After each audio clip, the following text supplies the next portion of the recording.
Bienvenue sur Africa 24 dans cette nouvelle édition du QG Weekend. Voici les titres de l'actualité.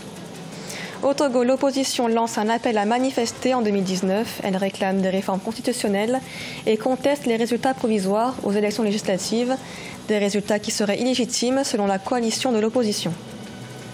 Bilan économique de l'année 2018 au Tchad, le pays a mis en place des réformes économiques et financières pour sortir le pays de la crise et faire face notamment à la baisse du prix du baril de pétrole sur le marché mondial.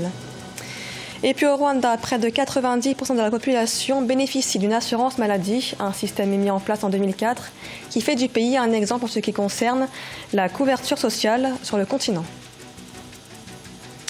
Mais tout d'abord, en République démocratique du Congo, à l'approche des élections générales du 30 décembre, la CENI annonce que plus de 1000 bureaux de vote n'ouvriront pas leurs portes à Kinshasa. Une décision justifiée par le manque de machines à voter.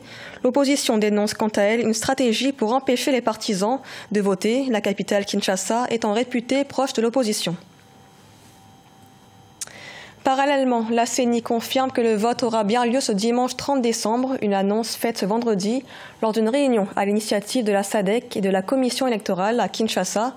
La commission électorale maintient toutefois le report partiel dans les circonscriptions de Beni, Butembo et Yumbi, une décision contestée par l'opposition.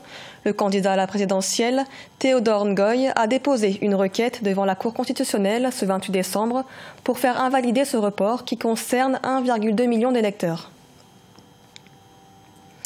Au Togo, de nouvelles manifestations sont prévues dès janvier 2019. La coalition de l'opposition, qui a boycotté les élections législatives du 20 décembre, conteste les résultats provisoires, des résultats qui donnent le parti au pouvoir, Union pour la République, vainqueur avec 59 des 91 sièges au Parlement. Angelo Megno. L'opposition togolaise annonce une nouvelle phase de mobilisation après avoir boycotté les élections législatives. Selon elle, les résultats provisoires ne sont pas représentatifs de l'Assemblée nationale. 59 sièges sur 91 pour le parti au pouvoir, Union pour la République. L'opposition togolaise prévoit ainsi une série de manifestations à partir du 12 janvier 2019. Ce grand mouvement aura pour principale mission de lutter pour obtenir des réformes constitutionnelles, institutionnelles et électorales avant l'organisation d'élections démocratiques et transparentes, la libération des personnes arbitrairement détenues, le retour des réfugiés et la levée de l'état de siège dans plusieurs localités, ainsi que l'arrêt de la destruction des biens et l'enlèvement des citoyens, des autorités religieuses et des leaders d'opinion. Le parti au pouvoir, de son côté, balaie de revers de la main ce nouvel appel de l'opposition togolaise. Selon ses responsables, il s'agit d'un schéma du déjà vu. Ils s'en remettent pour leur part aux institutions de la République pour faire respecter la loi. Effectivement, les enjeux, il faut le reconnaître, ils ne sont plus les mêmes. Visiblement, la coalition sort affaiblie de cet épisode et certains de ses responsables le reconnaissent. Donc aujourd'hui, concrètement, l'enjeu et qui constitue en quelque sorte aussi le souffle qui maintient la coalition, c'est ces réformes. Et tant qu'elles ne seront pas opérées, la coalition aura toujours un argument pour appeler la population à manifester. Selon les résultats provisoires des élections législatives, le parti au pouvoir arrive en tête avec une large majorité. Le président des forces de changement, Gilles-Chris Olympio, devient le nouveau chef de file de l'opposition avec 6 sièges obtenus à l'Assemblée nationale. Au Tchad, 2018 a été marqué par la mise en place de réformes économiques et financières, des mesures d'austérité pour sortir le pays de la crise, ainsi qu'un programme de diversification de l'économie pour faire face à la baisse du prix du baril de pétrole sur le marché mondial. On fait le point avec Mahamat Ramadan et Naïla Claudé-Bessin. Au Tchad, sur le plan économique, l'année 2018 a été marquée par la concrétisation des mesures d'austérité pour sortir le pays de la crise économique et financière, notamment la suppression et la fusion de certaines institutions pour réduire les dépenses publiques, la révision du fichier de la solde des fonctionnaires et l'augmentation des taxes sur les revenus des personnes physiques. Mais pour faire face à la pressante et étouffante conjoncture, le gouvernement a conçu toute une panoplie de mesures jugées pertinentes et nécessaires. Nous admettons volontiers que certaines mesures ont été prises et influent sur le quotidien de nos compatriotes, mais il s'agit bel et bien d'un sacrifice collectif à faire pour sortir de cette situation très éprouvante et saisir le futur avec espoir et sérénité. À côté des mesures d'austérité, 2018 a été aussi l'année de la mise en œuvre du programme national de développement basé sur la diversification de l'économie pour faire face à la baisse du prix du baril de pétrole sur le marché mondial et le ralentissement du commerce transfrontalier lié à l'insécurité. Le travail qui commence doit arriver à terme. Il doit arriver à terme pour permettre au Tchad de définitivement jeter le jalon de la nouvelle économie diversifiée, créatrice de revenus, créatrice d'emplois et aussi, bien entendu, une économie résiliente qui se projette et qui n'a rien à envier à d'autres, sauf à elle-même. Pour rappel, le Tchad est parvenu en 2018 à renégocier et structurer sa dette extérieure, notamment auprès de la société pétrolière Glencore, le Fonds monétaire international et la Banque mondiale. Le Rwanda, considéré comme un modèle en ce qui concerne l'assurance maladie, le pays a en effet réussi à instaurer des soins de santé universels, une initiative qui a permis la couverture de près de 92% de la population depuis 2004. Neilé Claude Bessin.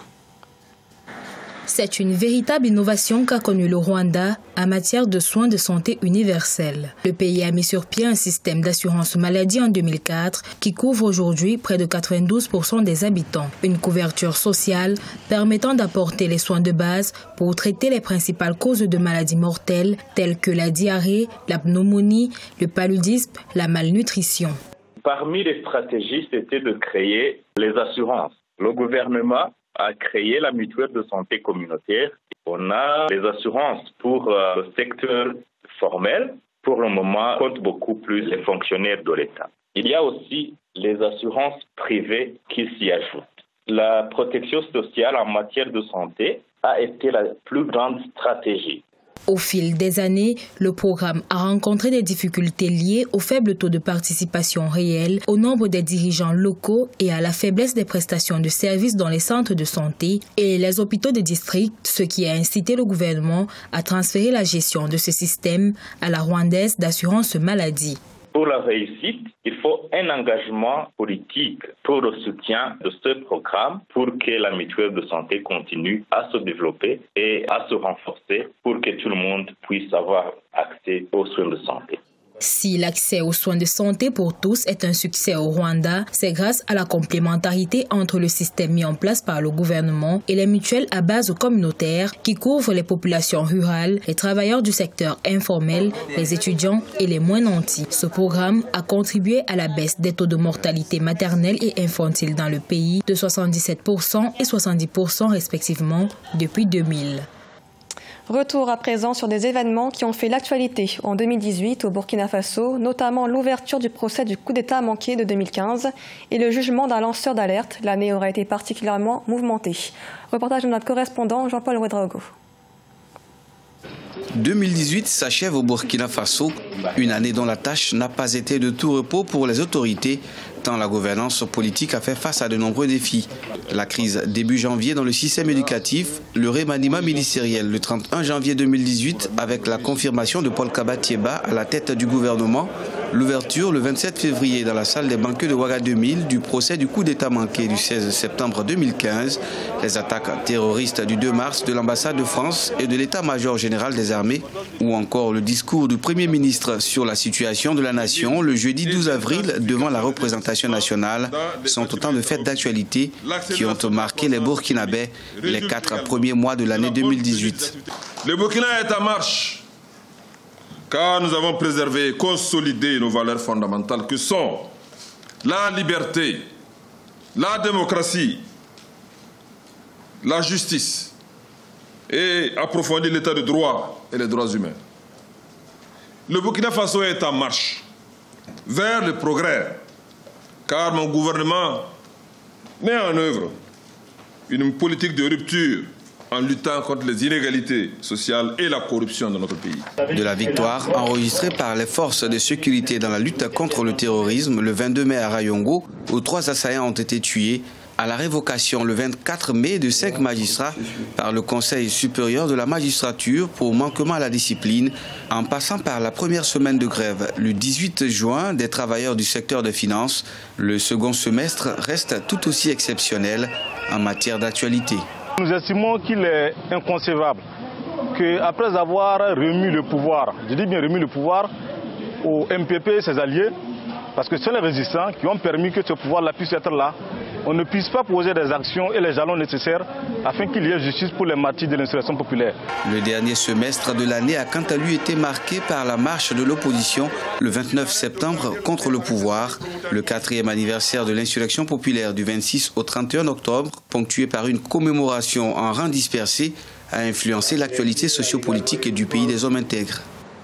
Ce journal a été réalisé par l'ensemble de la rédaction. Merci de l'avoir suivi. L'actualité continue sur Africa 24.